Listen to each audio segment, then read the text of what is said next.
જય દ્વારકાધીશ મિત્રો, આપણે આ ચણા અત્યારે 70 દિવસ જેવા થયા છે અને પાણી ચાલુ કર્યું છે.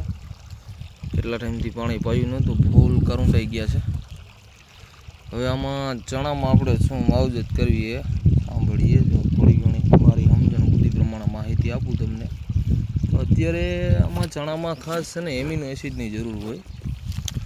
તો 13-0-45 અથવા કોઈ પણ લિક્વિડમાં એમિનો એસિડ આવતું હોય તો એ છાંટી દેવું યોગ્ય ગણાય છે આ અવસ્થાએ.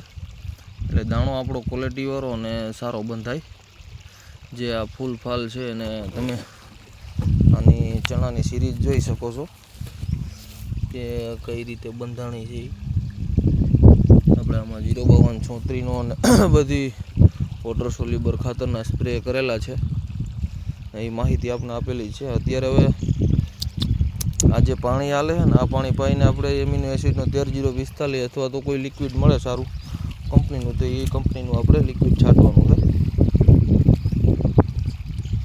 અથવા તો 13-0-45 બેમાંથી એ કંઈ ગમે તે છાંટી દેવાનું છે.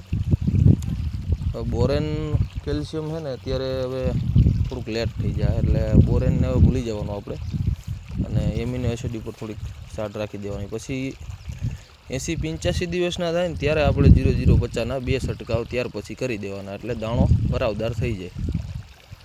માહિતી ગમી હોય તો લાઈક અને સબસ્ક્રાઈબ કરી દેજો મિત્રો. જય દ્વારકાધીશ, જય મુરલીધર.